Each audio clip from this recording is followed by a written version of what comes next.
Hey everybody, how's it going out there? This is the Scrapper Tap podcast. Today I'm going to be breaking down UFC Fight Night Smith versus Rakic. Man, it's going to be a very, very good one. It's going to be interesting. We got the up-and-comer versus a vet that's been to the top already. Man, it's going to be a fun one, and there's quite a few good fights on this one. The co-main event's going to be a banger. We got Lawler versus Magny. I'm super, super stoked about that one. First, I'm going to do a quick recap over Edgar versus Munoz. Man, it was a good fight.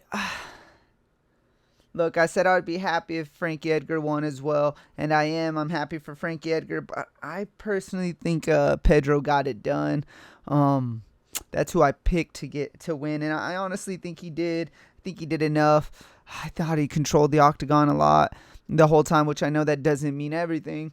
And Frankie was landing some shots. I just think the power shots were coming from Pedro. The touch and goes were coming from Frankie, but he landed a couple real good ones. He landed a real nice uppercut as well. So it was a good fight. Way too close for me to call it a robbery or anything like that. Not doing that. It was a fun fight. I enjoyed it. I had a couple perfect cards on DraftKings, man, that won me some money, but what could have won me some big bucks if Pedro Munoz would have hit. So, I was extra salty about that one. But it was a good fight, man. And it is what it is, man. There's a couple other good ones. So, before this was going down, it was kind of a shit show, man. People kept dropping out.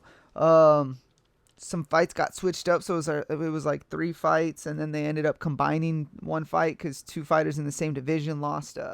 Their opponents fell out. So, man, it was just a tough one. So, it's hard to really go off of what I did, but, because the co-main event fell out as well. So the one that became the co-main event I was correct in. But, yeah, so I don't know, man. It was a tough one. And, of course, I was wrong on the main event, the Pedro Munoz versus Frankie Edgar. I think I was right. But, hey, man, it was a good fight for Frankie Edgar. And hopefully we'll see what he does with it, man, because now he just threw himself in the top 5, and there's just more killers in that division, so we'll see what he does down there at 135. I was right on Joe Selecki. He looked really good against Austin Hubbard, man. He's continued to roll. I really liked what I saw from him. Let's see. Oh, Daniel Rodriguez looks super good against Grant, man. I know that wasn't on the video because it was a late fill-in, but man, I called that one. It was a beautiful fight. I really look forward to watching Daniel Rodriguez, and I would see what he wants, see what he ends up doing in his future, man. I think he's a really good contender right now. So since it turned into that kind of shit show and all those things happen, I want to start doing a second video during the week. It'll just be like a 5-minute, 10-minute at most, quick breakdown. And it'll be like, I'll probably call it something to the extent of after weigh-ins type of thing, And it's going to be me giving my updates if anybody looked really bad on the scales, if I want to change like a last-second pick, or if we have any fallouts. That way I can actually get some official picks in, because it's kind of tough whenever, you have 3 or 4 fights fall out or whatever it is. And, I can go in the comments and write who I picked. But I think a little video, a little update after the weigh-ins would be pretty cool. So look out for those. I might start dropping those. All right, so we're going to start it off.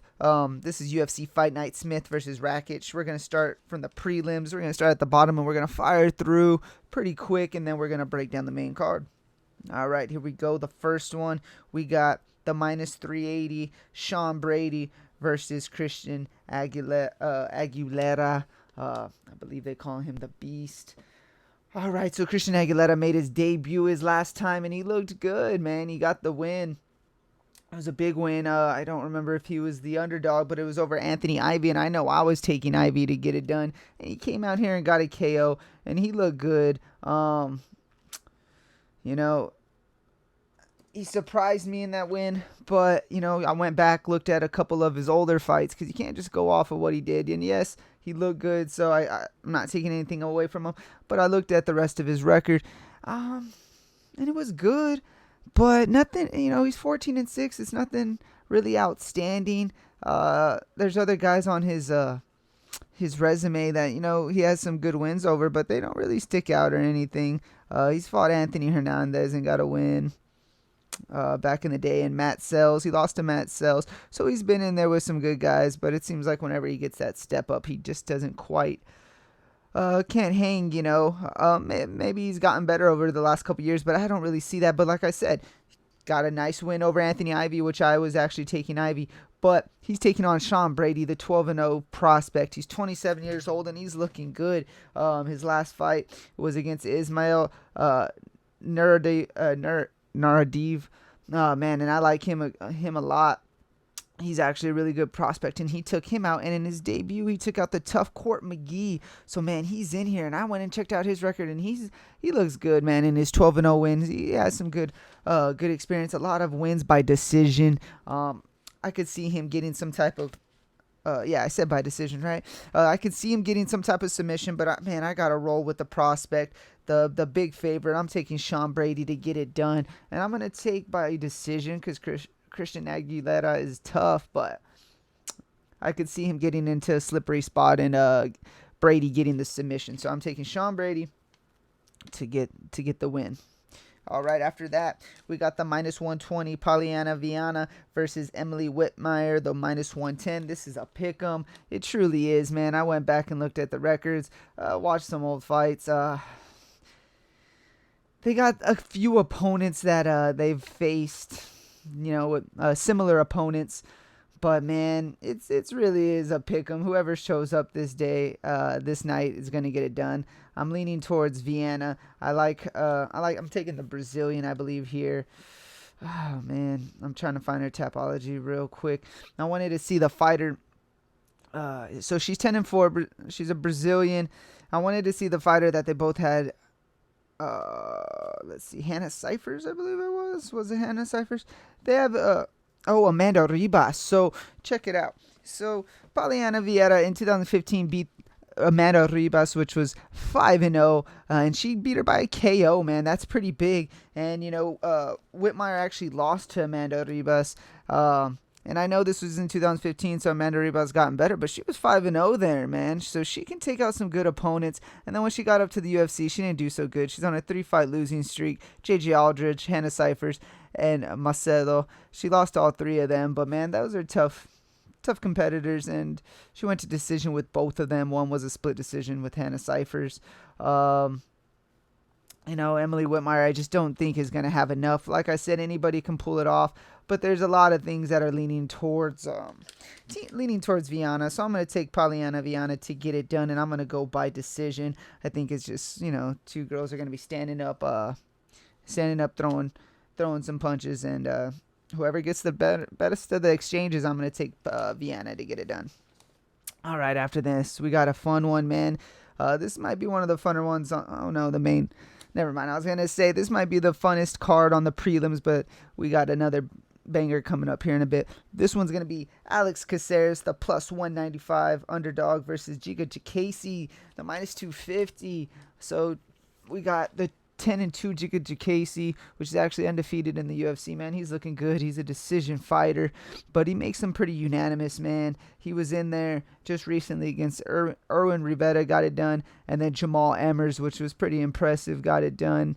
And his debut in the UFC was Brandon Davis, so he hasn't really had any slouches, not the craziest competition. This might be the biggest step up just due to experience. Alex Caceres has been in there with some tough dudes, but, he's a 500 fighter, and I like him a lot. He actually pulled it off against Chase Hooper, which I didn't see come. Well, I saw the path to victory for him, but I thought Chase might be able to get him down, and he definitely wasn't able to. And before that, he got a win over Steven Peterson by decision, and then he was subbed by Kron Gracie.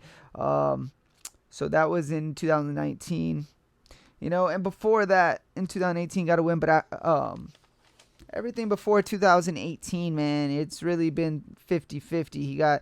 He lost to Wang Guan, and then he beat Ronaldo Dai, and this isn't the best of competition, here in the UFC, and he's getting wins, but he's losing one. He was win one, lose one. He lost to Jason Knight, then came back to beat Dai, lost to Guan. He's a very 500 fighter. In 2019, I felt like maybe he found himself a little more, getting a win over Peterson, but because Kron Gracie can't hold too much against him. He's gonna find submissions on a lot of guys, and then he beat Chase Hooper, so that looks really good for him. But I don't know, man. I think Chikadze, I think he's slightly bigger, not much, right? Yeah, half an inch reach. He's taller, 6 foot. Alex Caceres is 5'8", so he's gonna have the size on him. I like Jigga here.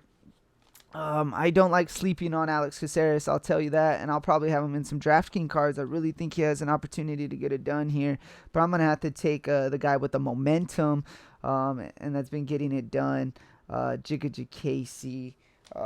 He's a pretty good size favorite, so if you're feeling risky, ballsy, man, you want to drop some money on Alex, I understand, but I'm gonna have to take Jigga, and I think he's gonna get it done by decision. All right, so after that, we got Alessio Chirico. Let me look. See this. I wrote that pretty nasty. All right. Yeah. Alessio Chirico versus Zach Cummings. Zach Cummings is the minus 130. It's coming in basically as a pick 'em. So, all right. I like this one. I like this fight. I think it's going to be a banger. I like Zach Cummings, man. I slept on him his last time out, and he proved me wrong. That was back against, let me see. Oh, I lied. Yeah, against Trevin Giles. He submitted Trevin Giles, and I thought Trevin was going to come in there and do his thing. Zach got it done with the submission, came back and lost to Amari Akhmedov. And then here in 2020, this is going to be his first fight. I like Zach Cummings if this stays standing up and, they get to banging. I like him here. Little bit of a reach advantage, not much, but he definitely got the experience over Chirico. Chirico's been in the UFC since 2016. Just hasn't fought the greatest of competition, but he has faced Kevin Holland. Lost to him, but, it didn't look too bad. Back in 2019, he beat Marquez. 2017, these lost to Eric Spicely. The resume is nothing great, but he's not a bad fighter. Still pretty young, he's 30 years old compared to the 36-year-old Zach Cummings, but I like Zach Cummings here.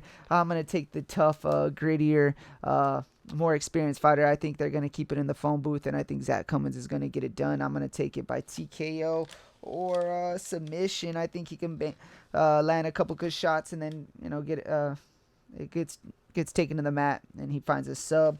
I'm gonna take Zach Cummings to get it done by let's do the KO. Let's do the KO. After that, we got Mallory Martin, the minus 270 versus Hannah Cifers. Man, I'm going to make this quick. I'm taking Mallory Martin. I did my research. She looks good. I think she's going to be able to get it to the ground and use her ground and pound. Hannah Cifers, I believe she's coming off a 3-fight losing streak, if I'm not mistaken. It's against tough competition, though. Agapova, Mackenzie Dern, and let me see. I think there's one more. And Angela Hill, man, she's been going at it in 2020. She has 3 fights, but they're all losses. Unfortunately, I think she's going to see her 4th loss, and I don't know what her contract and everything looks like, but I don't know how many more fights she's going to have here in the UFC.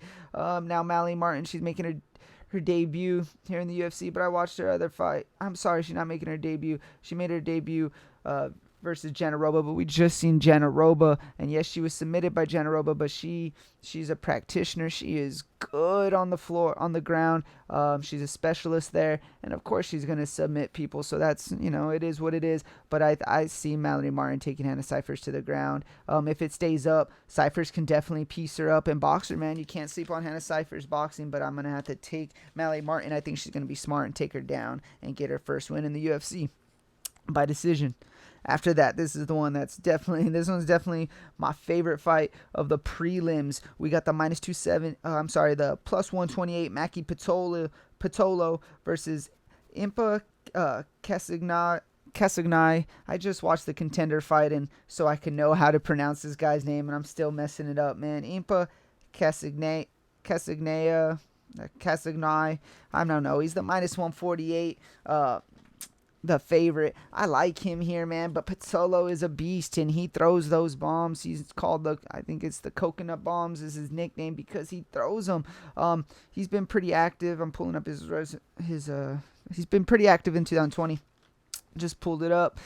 So he was submitted his last fight against Darren Stewart, and then he fought Charles Bird and got the KO before that, right? And his first fight in 2020 was against Colin Potter, and that was his debut, and he lost by decision. So he has 1 win, 2 losses in the UFC, but he's fighting pretty decent competition. But I think Impa is going to be a very similar opponent to Darren Stewart, but without the experience. So this Impa, when he made his Contender Series debut in 2019, he had only been, was it 18 months or a year, something to that extent. He's only been training MMA. He hasn't been in this too long, but he looks really good, and he is 7-0. Yes, not the craziest competition, but he did well when he faced Hill in the Contender Series, and he looked good after that. He had another win after that. He's 26 years old, so he's still young. They can't feed him to the wolves if they want to make this guy a real contender. And, they gave him Pitolo, which, has 1 win and 2 losses in the UFC. I don't know. I like him here. I like Impa Kasanganay or Guay. You know who I'm talking about, though. If you've been paying attention to him, he's looking good. He's definitely has a shot to be a prospect if he gets a big win here. I think it's gonna get him to the next ranks, next step. Like the Stewart's, like the kind of opponents Pitolo's facing. Yeah, this is going to be a big one for him. He gets quite a few decisions, so I'm going to take Impa Kasanganay by decision. And if I'm butchering that name, I'm sorry. It is what it is. I literally, like I said, I went back and watched the contender fight, so I think Bisping was announcing it, but so I can say his name correctly. But once I got here, yeah, I kind of blanked how it was pronounced. All right, so we're on to the main card, man. This is when it gets really fun. We got this matchup. Let's see if it actually goes down this time. I've already broke it down twice in 2020. Let's see if it happens. Let's see if it happens on this card, man. It's going to be a fun one if it does. We got the minus 405 Magny Ankalaev versus Ian Cutelaba, the plus 320. So we got a big underdog in Ian Cutelaba. Both times before this, I took the underdog in Cutelaba. Obviously, the first time he did the faking, acted like he was knocked out or hurt, and they stopped the fight. He lost. He's still coming in as a huge underdog, and I'd be silly to just switch up my pick now. Nothing's really changed, so I'm gonna stay with Ian Cutelaba, the big underdog. Things are telling me, man, I don't know.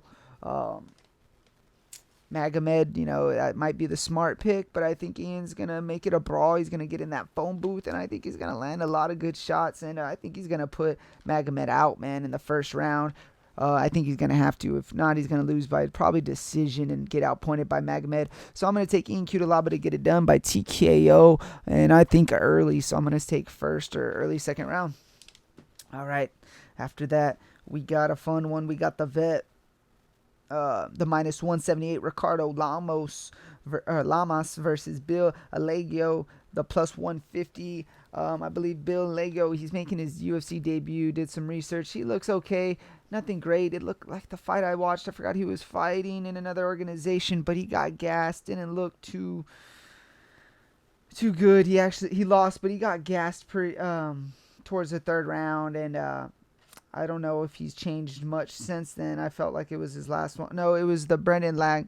Okay, it was in 2019, so he might have made some changes, and he got another win by decision after that. So maybe his gas tank's okay, but I didn't like the way he looked. He didn't look too solid. I think Ricardo Lamas is going to get it done. He's the vet. Now, he's coming off I believe he's coming off a knockout. He's 38 years old. And when I say coming off a knockout, he was the one getting knocked out. So there's the question. It was by Calvin Kattar, so that's great competition. But the question is his chin gone? Is he chinny? Back in 2018, he got a KO win over Darren Elkins, and then lost the decision to Bekchik. I like the experience here. I think the experience is going to get it done. Like I said, when I watched Bill Algeo, he didn't look bad. He could be a prospect. Not really, man. He's 31 years old. I just don't see it. I think the fighter IQ is going to get it done for Ricardo Lamas. I kind of want to take like a submission. But I'm gonna go with KO. I think he's going to stay up and bang with him, and I think he's going to get it done late in the second or third. I'm going to take a third round TKO, Ricardo Lamas. All right, after that, we got the plus 235. Ji-Yeon Kim versus Alexa Grasso, the minus 290. So when I looked at this, I was like, I saw the odds. Well, I first did research and then looked at the odds. And when I looked at the research, I was like, okay, man, Kim looks good. She's not fighting the greatest of competition, but she's coming out there banging and swinging and finishing fights. She looked pretty solid in what I saw in the tape, and then she came into the UFC, and I'm not going to say she got a toss-up, but, Nadia Kasim, she took on and KO'd her, but that's, not the greatest of competition. But before that, she looked pretty good too. And so when you saw the odds, it was like, man, she's a big underdog. She already has a KO in the UFC. It looks super good. And then she's going against Grasso, which, she looks good. She's a solid boxer, but it's not like she has the craziest of record. She just lost a decision to Carla Esparza. But man, that competition, that's great competition. That's an ex-vet. She has a win over Carolina. So that's a big win in 2000. That's all in 2019. And then she fought and got submitted by Tatiana Suarez. But man, she's fighting great competition. So that's why she has that. That's why she's the big favorite. But at first I was thinking maybe Kim could come in here and land a punch. But man, I actually watched the tape on Alexa Grasso, not just looked at the numbers. And man, her boxing is just on a different level than this Kim girl. She's not bad. But like I said, she hasn't faced anybody quite like Grasso. So I think Grasso is going to get it done. And I think it's going to be by decision. I think it's just going to be standing up. And I don't think she's going to have anything for Alexa Grasso. I'm taking Alexa Grasso to get it done. And I think that's going to be a good fight, man. It can be a little bit closer than what the odds say for sure. But I think it's going to be a slugfest, and the superior boxer is going to get it done. After that, we got the plus 176 Robbie Lawler versus Neil Magny, the minus 210. This one's going to be fun, man. I didn't really see this coming when it was booked, but I like it a lot. We got the veteran, probably going to be the Hall of Famer, the legend Robbie Lawler. He's a beast. He's had some tough breaks recently. So in 2019, he fought Colby Covington and didn't get it done. He lost by decision. Colby Covington just outworked him and looked really good in that win. And before that, he had the submission loss to Ben Askren, which a lot of people think he wasn't out. But, man, I don't know. Ben Askren has that tough squeeze. I think he did put him out. And then he hasn't fought. And he took a year off. And in 2017, he lost to Dos Anjos and then beat Cowboy Cerrone, man. So he's coming to the end of his great career. But he still has it. He's still going in there and putting on wars and good fights. But Neil Magny, I think, is actually at his peak right now at 33 years old. 33 years old. His last fight, he got the win over Rocco Martin. A lot of people were on Rocco, and I took Neil Magny, and he outpointed him and got it done. And before that, he got a win over Jing Liang, and that was a good win. And that's just in 2020. And, before that, he had issues. I think it was the suspension, so he was out 2019. But ever since that suspension, he came back looking good. I think he's going to use his range. I think he's going to outpoint Lawler. I think Lawler's going to have to get in the phone booth. I've been saying that quite a few times, this fight card, but that's a style that some people need to implement, and that's going to be Robbie Lawler. He's going to have to get into that phone booth and try to knock out Neil Magny. I think Neil Magny's going to be able to stay away, outpoint him, use his kicks, and, just do what he has to do to get a decision win over Robbie Lawler. But Robbie Lawler is not a joke. He's a beast. He's going to put that pressure on and try to put himself in the best position to win. So I could see Neil Magny forced to get that TKO win. But I'm taking Neil Magny to get it done in his prime over Robbie Lawler. All right.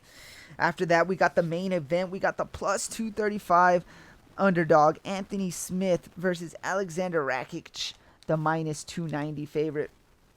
So, man, I didn't think Anthony Smith would be coming in such a big... Excuse me, let me get some coffee before this main event. But I didn't think Anthony Smith was going to be such a big underdog going against the younger Rakic. Let's go through Anthony Smith real quick. So, we got the vet, man. We know what he's done. But as of late, his last fight was against Glover Teixeira, and he looked super good in the first round, and then he just got picked apart, and it looked like he just hit a wall. But it was due to the damage of Glover Teixeira for sure. But I think he's gonna bounce back strong, man. you don't see him lose twice too many times, and when he does, it doesn't really affect him to that point. I think he's gonna look good. Before that, he fought Alexander Gustafsson, got that submission, and before that, we all know the John Jones fight. But hey, man, he went to decision with John Jones. Here's a big fight in the past that he looked good in. He submitted Volkan Ozdemir, which actually beat Rakic, which is his only loss in the UFC. Which was his last one, which was against Volkan, and it was a decision. A lot of people think Alexander won. And he might have, but it is what it is, and it was a decision win for Volkan. And Anthony Smith submitted Volkan. So if we're doing MMA math, which you really can't, that looks good for Anthony Smith. So I like the experience of Anthony Smith. I think he's going to have a smarter fight IQ, but this Rakic isn't a joke, and he's really good on the ground and very smart on the ground. So he has a KO win over Jimmy Manuwa as well, and it was a spectacular head kick knockout. He set it up beautifully, and after that, I knew this was someone we needed to watch out for. So I like Rakic. I think he has some advantages here. He got the power advantage. I think he has a little bit of the reach. It's not too big of a reach difference. Yeah, just a 2-inch reach advantage. But I see past the victories for both these guys. I like Anthony Smith. I like what he was saying. You can't get too caught up into what these guys say during interviews and stuff. But I like what he said. He just has to handle Rakic in the first round. Rakic is going to come out swinging and trying to end it quick. He just has to take him into deeper waters. I believe this is only a 3-round main event. I don't know who that really, I want to say that helps Rakic, right? Gives him some, he doesn't have to worry about blowing the gas tank. But Anthony Smith in his last fight didn't look too great in the later rounds, obviously. So who knows? I think the 4th and 5th might actually help Anthony Smith. But look, if Rakic gets this to the ground and shows his ground and pound, I think he can get it done, and I think he has that one-punch power. One-punch knockout power that can end Smith, but I think Smith's going to be the smarter fighter in there. I think he's going to know what to do. I think he's going to take it to the ground if he has to. I think if Rakic gets it to the ground, I think Anthony Smith is going to be able to take his back. I think he's going to just be able to do enough on the ground to outsmart Rakic, and I think he's actually going to find a submission. I think standing up, it's going to be a first round just standing up and banging, filling each other out. I think there's going to be some hard lands. If Rakic gets it done, I see the first round KO. Smith, I think it's going to be a second round submission or a decision. I see a lot of people on Rakic. I like Rakic. If he gets this win, he's a true contender in this lightweight division, especially since John Jones just gave up the belt. But if Anthony Smith gets this win, you got to remember, if he didn't lose to Glover Teixeira, he's in the mix with some of the top couple guys in the lightweight division. If he gets this win, he's right back in the mix. Yeah, I'm taking Anthony Smith. I'm taking the vet. I'm taking the big underdog. So, a lot of people are going with Rakic. I understand. I see that. I'm taking the underdog. I like Anthony Smith. I think he's just a tough fighter. I think when you bet on him, you get what you put in. And right now, you would be putting in underdog money, and I think he's going to fight for that. I think this is going to be a very close fight, and I'm going to take Anthony Smith to get it done and edge it out. So I'm taking Anthony Smith by decision. Let me know who y'all like in this main event, man, and the co-main event. There's going to be some fun fights. Let me know who you like. I appreciate y'all for tuning in. Like, subscribe, share the video, man. This is the Scrapper Tap Podcast. Thanks for tuning in.